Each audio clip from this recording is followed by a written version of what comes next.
ఓం ఐం హ్రీం శ్రీం శ్రీమాత్రే నమః. లలితా సహస్రనామంలోని 52వ నామం శివకామేశ్వరాంకస్థ. ఇది 8 అక్షరాల నామం.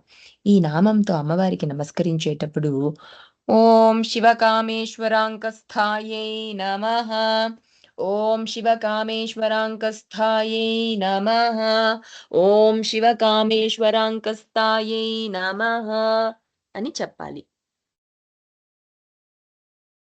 శివ అంటే శివుడు, శివస్వరూపుడు. కామ అంటే కామస్వరూపుడు అగు ఈశ్వర. శంకరుని యొక్క అంక అంటే తొడయందు, స్థ అంటే ఉన్నది అని అర్థం. ఈ నామానికి చాలా ప్రాముఖ్యం ఉంది. ఇది స్థ అంటే ఉన్నది అన్న ప్రదేశాన్ని సూచిస్తూ ఉంది. చూశారంటే ఇది అమ్మవారి యొక్క నివాస స్థలాన్ని గురించి చెప్పే నామం. ఈ నామంలో అయ్యవారైన ఈశ్వరునికి 2 నామాలు చెప్పబడ్డాయి. ఒకటి శివుడు, రెండవది కాముడు. శివుడు అంటే మంగళ స్వరూపుడు. శివం అంటేనే శుభం అని అర్థం. శివుడు అంటే మంగళ స్వరూపుడు లేదా శుభకరుడు అని. కాముడు అంటే కామస్వరూపుడు అని. ఈశ్వరుని ఈ 2 రకాల నామాలకు అంతరార్థాలు ఉన్నాయి. కామేశ్వరుని తొడ మీద అమ్మవారి నివాసమట.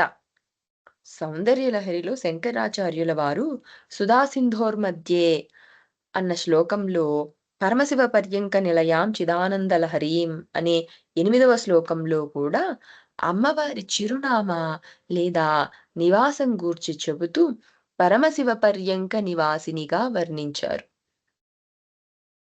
శివునికి తల్లిదండ్రులు లేరు.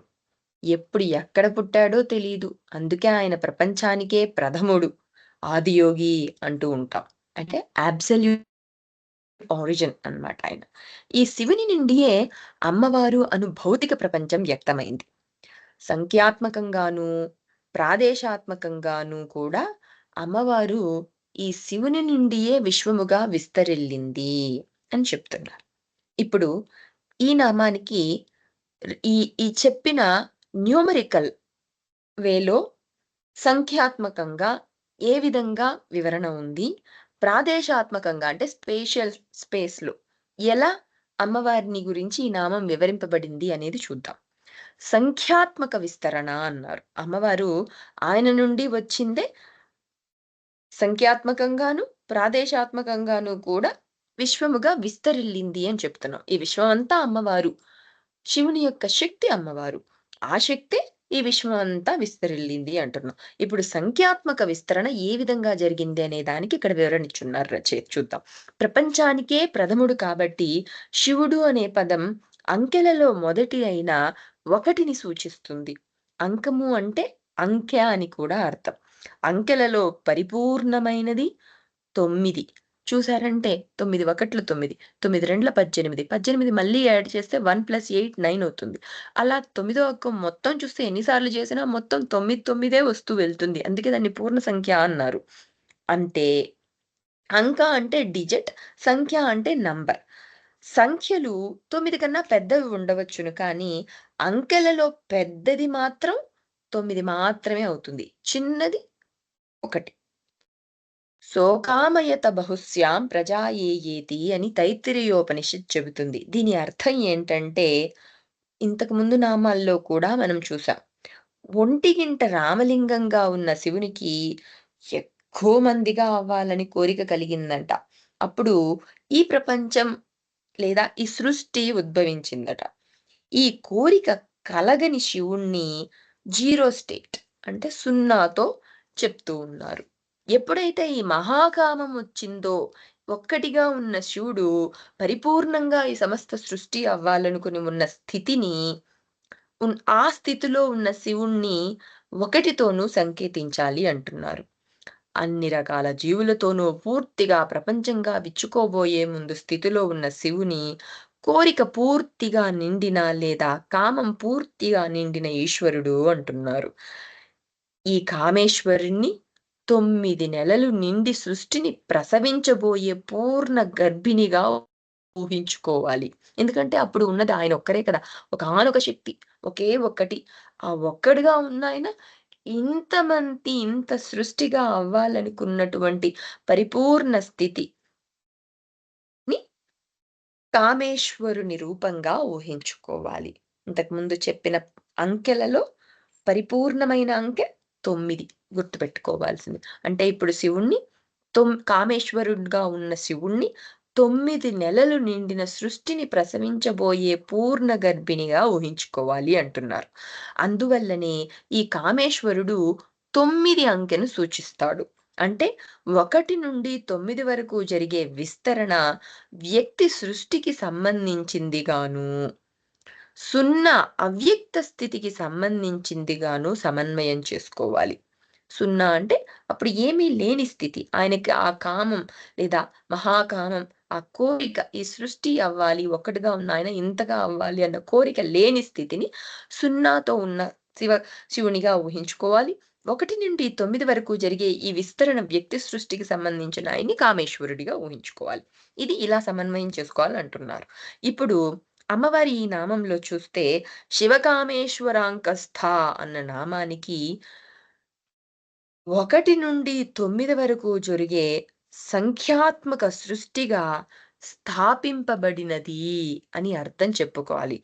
శివుడే పరిపూర్ణంగా కోరిక కలిగి సృష్టి అవ్వాలనుకున్న ఆయనలో ఉన్న శక్తి ఈ సృష్టి రూపంగా విస్తరిల్లింది. ప్రకృతి మాతగా అంటే లలితా పరమేశ్వరిగా. అంటే ఇప్పుడు శివకామేశ్వరాంకస్థ అంటే ఈ 1-9 వరకు జరిగే సంఖ్యాత్మక సృష్టిగా స్థాపింపబడినది అని అర్థం. రెండవది ప్రాదేశాత్మకంగా చూస్తే విశ్వం వ్యక్తం కానప్పుడు మొట్టమొదట ఒంటరిగా ఉన్న శివుడు ఒక పాయింట్‌ని సూచిస్తూ ఉన్నాడు. అంకము అంటే ఉనికి, మచ్చ, చోటు అనే అర్థాలు కూడా ఉన్నాయట. కాబట్టి శివుని అంకము అంటే బిందువు అని అర్థం. ఇదే విధంగా కామేశ్వరుని అంకం అంటే పూర్తిగా విస్తరించిన బిందువు లేదా చోటు అనగా బ్రహ్మాండం అని అర్థం. ఈ విధంగా శివుని అంకస్థితి నుండి కామేశ్వరుని అంకస్థితి వరకు అంటే బిందువు లేదా కేంద్ర పరిమాణం నుండి బ్రహ్మాండ పరిమాణం దాకా జరిగే ప్రాదేశాత్మక సృష్టిగా స్థాపింపబడినది అనే అర్థం వస్తుంది. అంటే ఈ విశాల విశ్వమంతా తన నిలయంగా కలది అని కూడా అర్థం వస్తుంది. మన చిత్తంలో కూడా అత్యంత సూక్ష్మమైన బిందువు నుండి ఊహించలేనంత విశ్వం వరకు ఇమడగలదు. ఆ విధంగా అతి స్వల్పం నుండి అత్యధికం వరకు మనం చిత్తంలో ఇమిడి స్థాపింపబడేది అనే అర్థం కూడా వస్తుంది.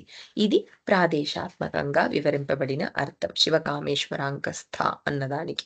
మొత్తం మీద ఈ నామానికి 5 రకాలుగా అర్థాలు చెప్పబడుకున్నాయి. 1 శివస్వరూపుడు, కామస్వరూపుడు అయిన ఈశ్వరుని యొక్క ఎడమ తొడ యందు నివాసము కలది అని. రెండవది 1-9 వరకు జరిగే సంఖ్యాత్మక సృష్టిగా స్థాపింపబడినది అని. మూడవది బిందు పరిమాణం నుండి బ్రహ్మాండ పరిమాణం దాకా ప్రాదేశాత్మక సృష్టిగా స్థాపింపబడినది అని. నాలుగవది అతి స్వల్పం నుండి అత్యధికం వరకు మన చిత్తంలో ఇమిడి స్థాపింపబడినది అని అర్థం. ఈ విశాల విశ్వమంతా తన నిలయంగా కలిగినది అని అర్థం. ఏతత్ సర్వం ఫలం శ్రీ సద్గురు చరణారవిందార్పణమస్తు.